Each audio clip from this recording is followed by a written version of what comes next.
यीशु मसीह के नाम से आप सभी को सत्य वचनों के ध्यान के लिए स्वागत है। ढूंढो और तुम्हें मिलेगा। ऐसा उदाहरण आज हम देख सकते हैं। मरियम और यूसुफ ने ढूंढा। किसको ढूंढा? यीशु को ही ढूंढा, क्योंकि उन्हें नहीं मालूम था कि यीशु उनके साथ नहीं है। वे यात्रा करके आ चुके थे। एक दिन की यात्रा संपूर्ण कर चुके थे और उन्होंने समझा कि उनके यात्रियों के साथ यीशु है। ऐसा समझकर वे यीशु को भूल चुके थे, परंतु एक दिन के बाद वे समझने लगे कि यीशु उनके साथ नहीं, परंतु वे ढूंढकर 3 दिन के बाद यीशु को पा चुके थे। ऐसे ही जब हम यीशु मसीह के मरण और यातना और उनके पुनरुत्थान के उस जिलाए जाने पर वे 3 दिन के बाद ही जिलाए गए। ऐसा सुसमाचार जब हम ढूंढते हैं तभी हमें यीशु मिलता है और तभी हमें नया जीवन मिलेगा। तभी हमें वो आनंद भी अनुभव कर सकते हैं। जैसे मरियम ने दीनता से जीवन बिताया, वैसे उन्होंने बताया कि जब यीशु को उन्हें पाया, यीशु को वे ढूंढते थे, उन्हें मिला, तब मरियम ने कहा कि तुम्हारे पिता और मैं तुम्हें ढूंढ रहे थे। ऐसा दीन दयाल उनका हृदय था।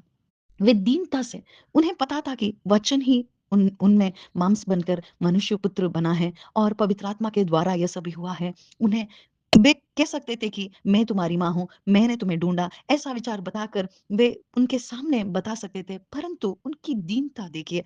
उन्होंने बताया कि तुम्हारे पिता और मैं तुम्हें ढूंढ रहे थे। वे साथ थे।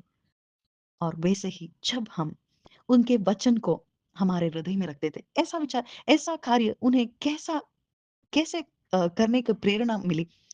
जब उन्होंने वचन को उनके हृदय में रखा था, उनके मन में उन्होंने रखा था, सब विचारों को, सब वचनों को, जो कुछ भी यीशु ने उन्हें बताया कि वो सभी विचार को उन्होंने उनके मन में रखा था। वैसे ही जब हम मन में यीशु को ध्यान करते हैं, यीशु के वचन को ध्यान करते हैं, तब हमारे अंदर भी ऐसी ही दीनता आएगी। यह सभी विचार पवित्र आत्मा के द्वारा ही हमारे अंदर आ सकता है और ऐसी कृपा हम सभी को चाहिए, क्योंकि जब यीशु मसीह के इस चिल्लाए जाने पर जब हम ढूंढकर उन्हें पाते हैं, तभी उनकी आत्मा को हम भी पा सकते हैं और उनकी आत्मा के कारण ही हम भी वह आनंद अनुभव करके उस दीनता पे हम भी जी सकते हैं, क्योंकि यह जीवन हमारा नहीं बल्कि यह जीवन यीशु मसीह का है।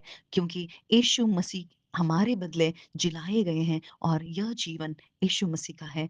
हम आज यीशु मसीह के बदले इस संसार में जिए, जैसे यीशु दीन बनकर जिए, जैसे यीशु के वचन के द्वारा मरियम दीनता में जिए, वैसे ही हम भी उसी दीनता में जिए। आमीन।